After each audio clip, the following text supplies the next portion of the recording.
সাদাকাতুল ফিতরের তাৎপর্য গুরুত্ব সম্পর্কে জানতে চাই। দেখুন, সাদাকাতুল ফিতির এটি রমাদানের সর্বশেষ আমল। এই আমলের মাধ্যমে রমাদানকে আমরা বিদায় জানিয়ে থাকি। সাদাকাতুল ফিতির এটি দিতে হয় সূর্য যখন রমাদানের শেষ দিনে অস্তমিত হয় তখন থেকে নিয়ে যখন আমরা শাওয়ালের চাঁদ দেখি, সেই চাঁদ দেখা থেকে নিয়ে ঈদের নামাজ শুরু হওয়ার আগ পর্যন্ত এই সময়টুকুর মধ্যে সাদকাতুল ফিতর আদায় করতে হয়। অর্থাৎ রমাদানের শেষ দিনে এবং শাওয়ালের চাঁদ দেখা যাওয়ার পর সন্ধ্যা থেকে নিয়ে সকালে ঈদের নামাজ শুরুর আগ পর্যন্ত এই পুরো সময়টার মধ্যে যদি এত অল্প সময়ের মধ্যে গরিব অভাবী মানুষের কাছে সাদকাতুল ফিতর পৌঁছানোটা কঠিন হয়, তাহলে সেক্ষেত্রে দু একদিন আগেও সেটি দেওয়া যেতে পারে। সাদকাতুল ফিতর এর তাৎপর্য কি? তাৎপর্য হলো যে আল্লাহ রাব্বুল আলামিন গোটা পৃথিবীর সমস্ত মানুষগুলো, বিশেষ করে অভাবী মানুষগুলো, তারাও যেন খাবার পান, তাদের যেন খাদ্যের ব্যবস্থা থাকে, অন্তত ঈদের দিনে যেন খাদ্যের জন্য কারো কষ্ট করতে না হয়। সেজন্য ইসলামের এই খাদ্য বিতরণ কর্মসূচির অংশ হিসাবে সাদকাতুল ফিতর আমাদেরকে দেওয়া হয়েছে। নবী করিম সাল্লাল্লাহু আলাইহি ওয়াসাল্লাম সাদকাতুল ফিতর সম্পর্কে, বা যেটাকে যাকাতুল ফিতর বলা হয়েছে, এই যাকাতুল ফিতর, সাদকাতুল ফিতর বা ফিতরা যে নামেই বলি না কেন, এ সম্পর্কে তিনি বলেছেন এটা তোহরাতান লিস-সাইম ওয়া তু'মাতান লিল মাসাকিন। এটা হলো মিসকিনদের জন্য খাদ্য দান কর্মসূচির অংশ। অর্থাৎ ঈদের দিনে আমরা যে আনন্দ করব, আমরা যে উৎসব করব, আমরা যে ফুর্তি করব, আমরা যে ঈদের আনন্দে মেতে উঠব, তার আগে গরিব অভাবী মানুষের খাবার পৌঁছে দিয়ে তাদেরও যেন আনন্দের বন্দোবস্ত আমরা করি, সেই নির্দেশনা ইসলাম আমাদেরকে দিয়েছে। ইসলামের যে ঈদ বা উৎসব, সেটির সাথে অন্য সাধারণ উৎসবগুলোর একটা বড় ধরনের পার্থক্যের জায়গাটা এখানে আমরা দেখতে পাই। যে অন্যান্য উৎসব সময়ে শুধুমাত্র ভোগ আছে, উল্লাস আছে, সেখানে নানা রকমের আয়োজন আছে যেগুলো শুধুই ব্যক্তির নিজের জন্য।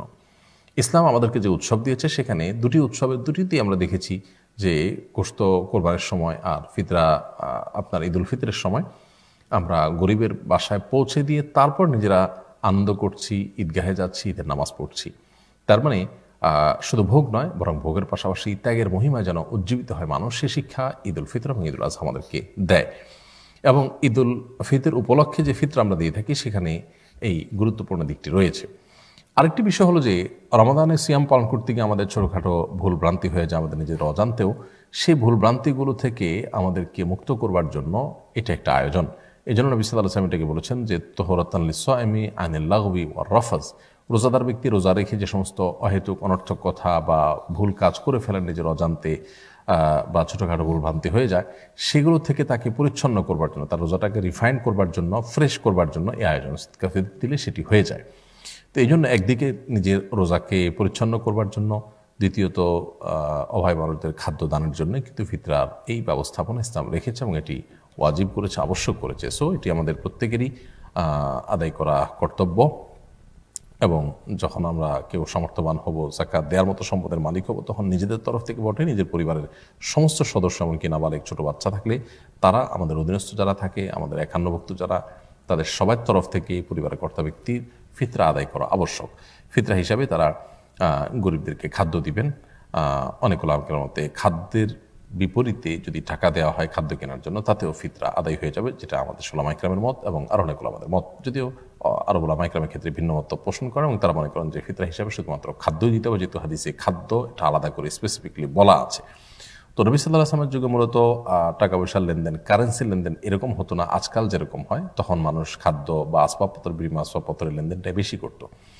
তো এখন গরিবের জন্য টাকা পয়সা দিলে সে তার পছন্দ মতো খাদ্য কিনে নিতে পারে, সেজন্য টাকা দিলেও ফিতরা আদায় হবে। তবে সরাসরি হাদিসের উপরে যদি কেউ হাদিসে যা আছে হুবহু সেটার উপর আমল করতে চান, তাহলে খাদ্য দেওয়া যেতে পারে। এবং সেক্ষেত্রে আমরা চাল দিয়ে দেই, গম দিয়ে দেই, আটা দিয়ে দেই, কিংবা কিশমিশ দিয়ে বা যেটা দিয়ে দেই না কেন, এর পাশাপাশি আমরা যদি গরিব দুঃখীদের জন্য আমাদের দেশীয় ট্র্যাডিশন অনুযায়ী সেমাই বা অন্যান্য জিনিসপত্র, মুরগি ইত্যাদি, চিনি ইত্যাদি কিনে দেই, তাহলে সেক্ষেত্রে তাদের ঈদের আনন্দটা শতকরা পূর্ণ হবে। যদিও সেটা আবশ্যক নয়, সেটা ঐচ্ছিক দানে পরিণত হবে। অর্থাৎ আবশ্যক হবে শুধুমাত্র যে মূল ফিতরা সেটা হতে পারে চাল, হতে পারে গম, হতে পারে আরও যে সমস্ত খাদ্যগুলোর কথা হাদিসে আছে সেগুলোর কোনো একটি।